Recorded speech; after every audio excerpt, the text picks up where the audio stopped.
I'm James Rule. Welcome to the Lonely Leader podcast, where we help existing and aspiring leaders find clarity, build resilience, drive performance, and enhance fulfillment.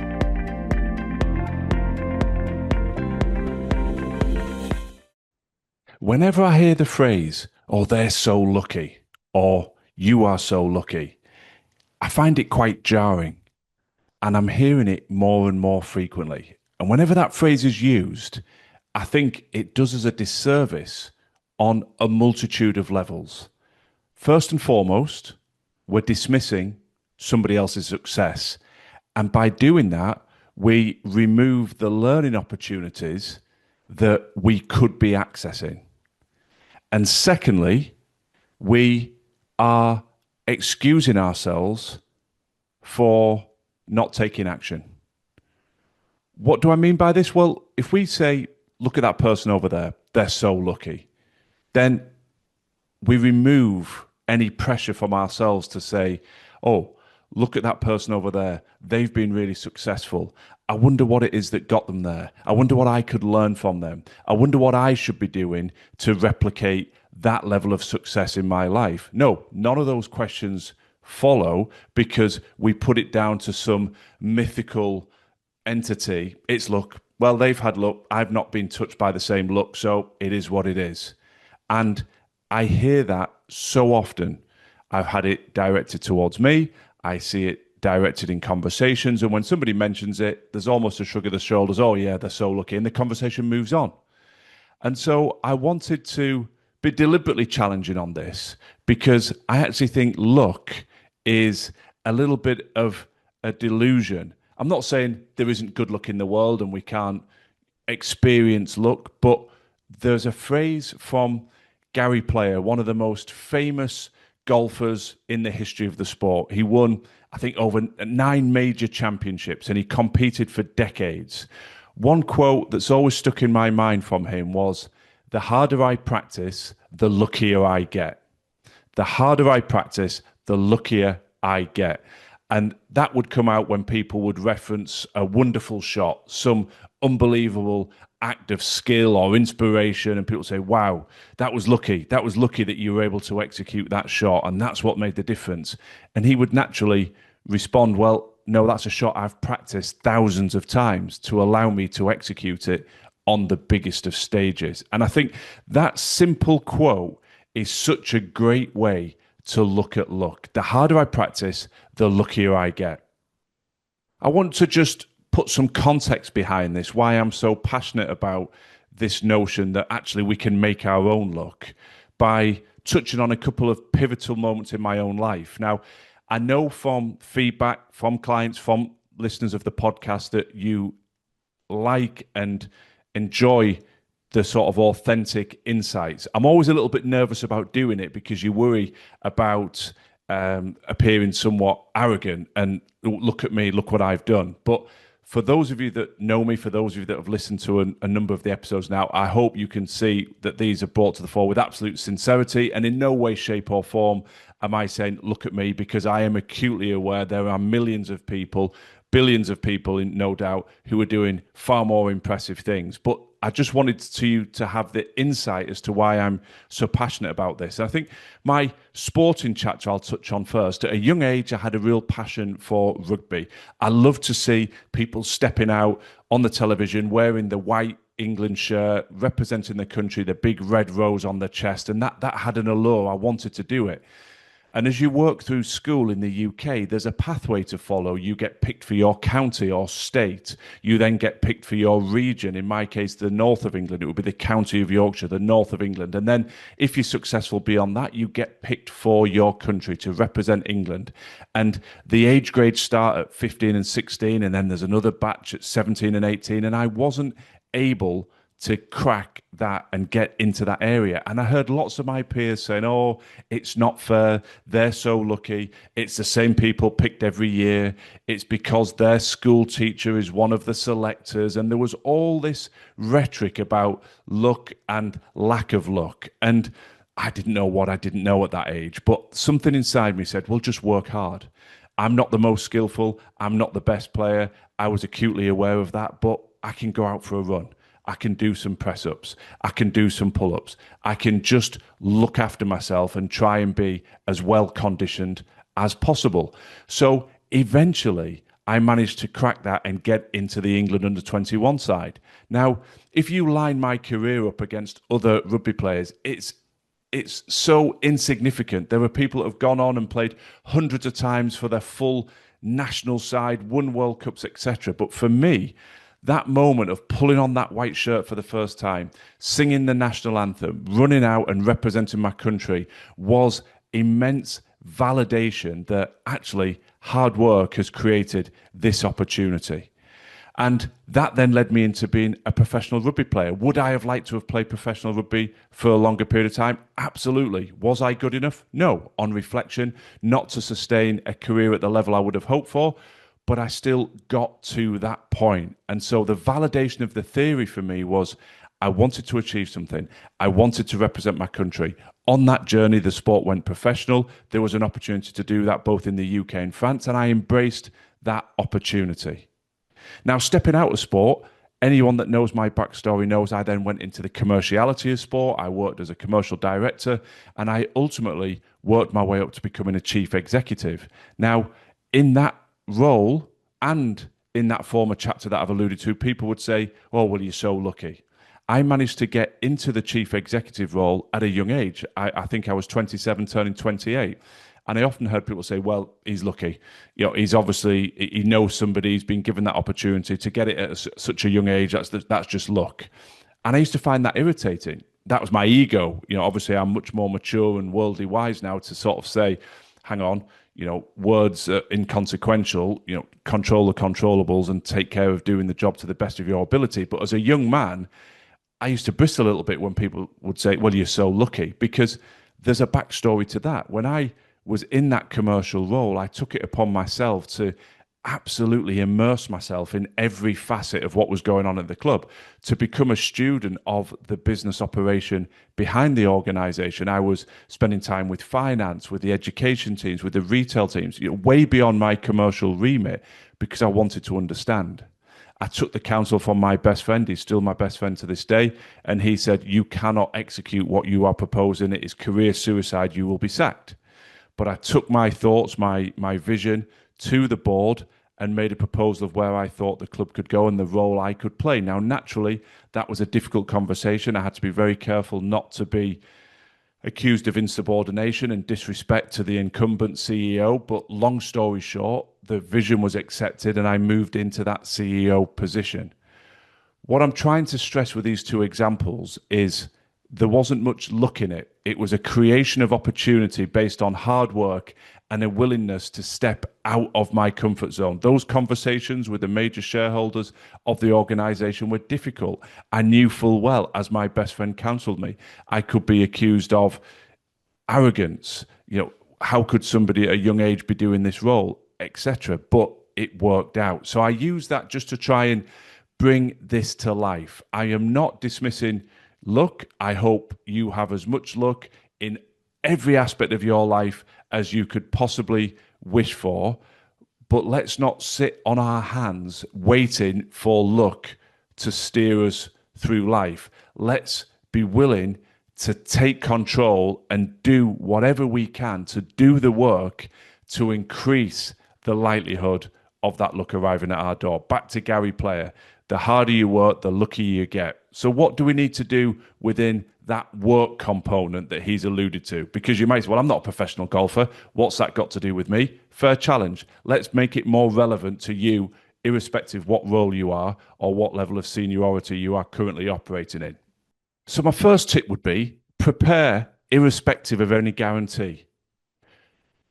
The high performers I've had the pleasure of meeting and working with in sport and business have often done years of work and investment in their skill, knowledge, prior to any specific opportunity being presented, and certainly before anything was guaranteed. Look at some of the most famous sportsmen and women in the world. They will have been practicing their craft with a ball, racket, club, etc. at a very, very young age, dreaming of what they might hope would come in the future, but before anybody gave them any guarantee.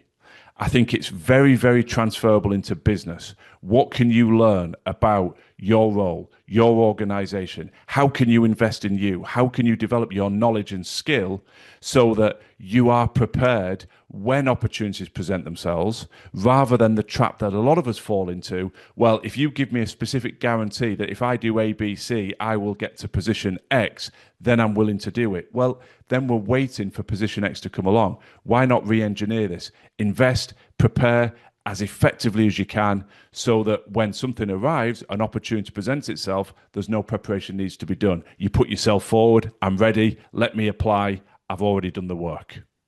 My second tip would be the willingness to have difficult conversations.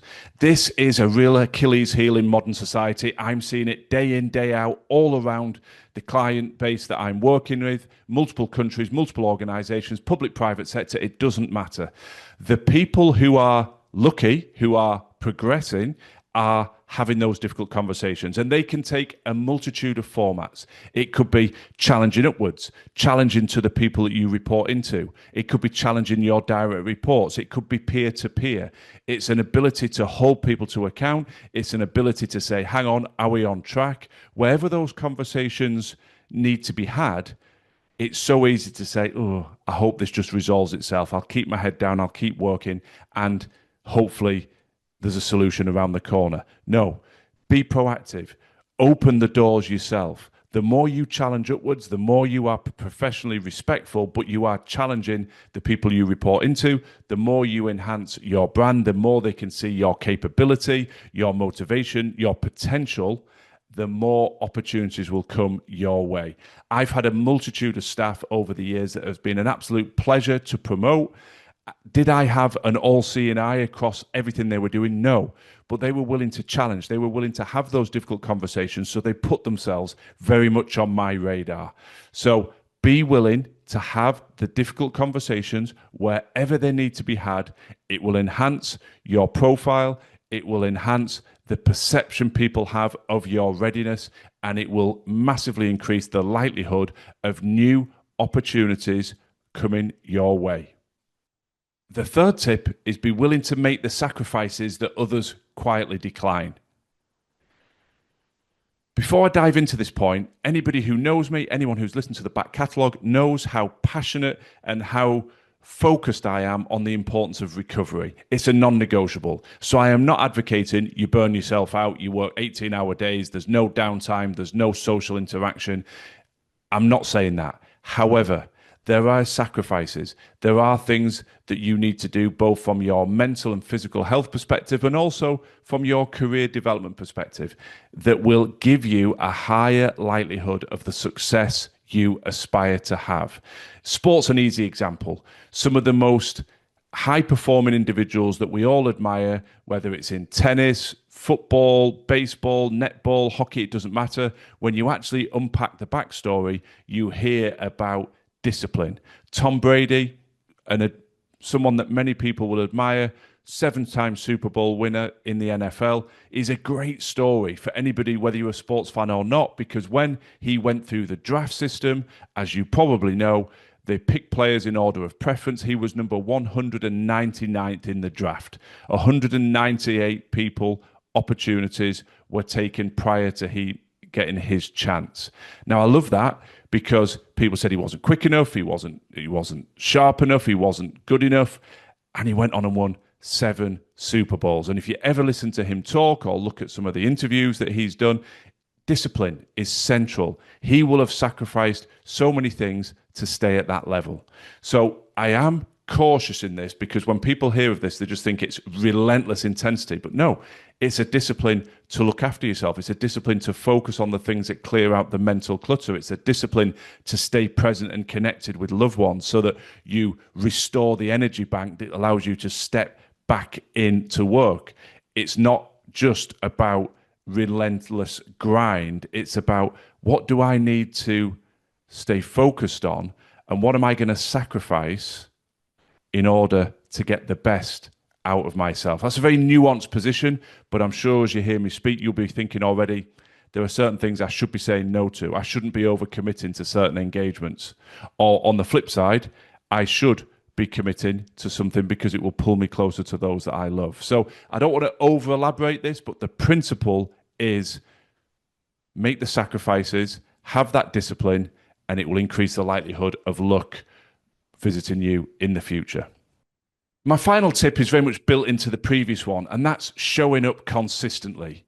I think the highest performers find an ability to do what needs to be done. I know there's a dotted line back into the previous point. I remember Muhammad Ali talking about the fight being won or lost long before you get into the ring. It's those hard yards, it's those miles on the road, it's those hours in the gym that give you that sense of confidence and readiness to actually perform on the day.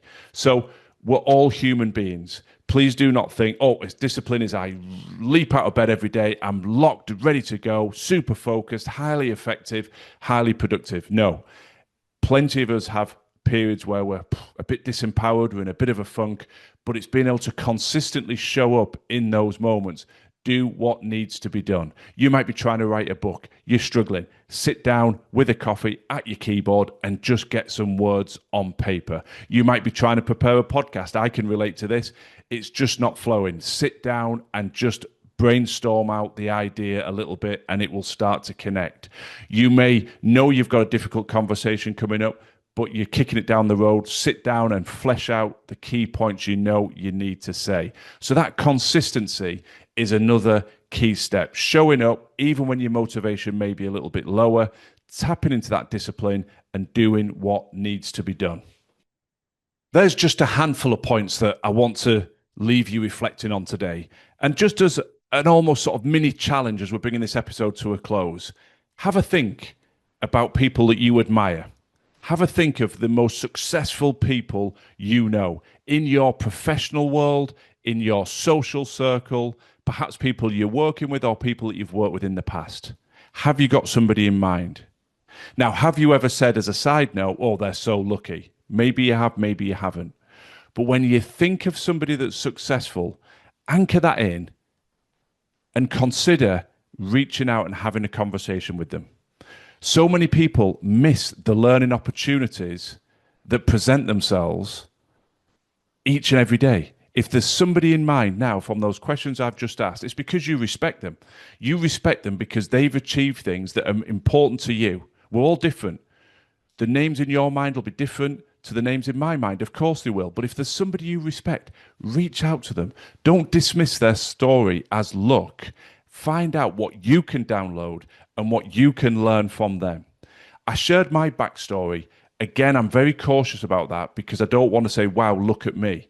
But against the framing of it, I hope you can see it was an illustration of, well, yes, you could say, I was lucky to play professional sport or play for my country. Yes, you could say, I was lucky to get into the CEO role. But hopefully you can also see there was years of preparation and investment. And actually, whilst in that space, some of the tips I've shared with you about consistently doing what needs to be done, it's hard, particularly when you're in the public eye and everybody's got an opinion and there's lots of negativity and lots of pressure. There'll be plenty of times that I would have fundamentally disagreed that it's not necessarily a lucky environment to be in, but we all have those low moments and we push forward and we keep going. So the challenge ultimately from this episode is, where can you get lucky? Where can you increase the likelihood of that perceived notion of luck visiting your door? It all comes back to, what work do you need to do? What of those 5 steps that I've talked about do you need to focus on? What preparation do you need to invest in? What difficult conversation do you need to engage in? What sacrifice do you know you should be making, but perhaps are not, that you need to start committing to? And are you consistently showing up day in, day out, even when the motivation's low and your mindset's a little bit disempowered? These are the questions I want you to sit with, because I believe you can find success in every facet of your life if you're willing to do the work. That's not a blank guarantee. It's a guarantee that hard work yields results. I say that from personal experience, but much more importantly, from the hundreds of leaders I've worked with over the last 7 years at The Lonely Leader. That is an underlying trait, the willingness to do the work. To go back to Gary Player, to finish where we started, the harder you work, the luckier you can get. And I want you to be as lucky as possible. But please check yourself next time you hear or start to think, oh, they're so lucky, and take yourself down a different path. What have they achieved? What is their backstory? What can I learn from them? How do I increase my own chance of being lucky in the future? As I always say with these episodes, I'm curious for your feedback. I love to hear if it's resonating. So do reach out through all the usual channels. DM me on LinkedIn, email into The Lonely Leader. Your feedback is essential because it helps me understand what you're going through and make sure that these reflective episodes are actually stimulating good reflections that improve your performance and improve your fulfillment. So for those of you that do consistently share information with us, thank you. It's very much appreciated. I wish you the best of luck on your continued journey of growth and development. Thanks for listening to the Lonely Leader podcast. I'd be very grateful if you could share and follow if the content resonates. And if you're looking for additional free resource to support your continued growth and development, then please do check out our social media and website details in the show notes. Remember, quality leadership on the outside must always start within.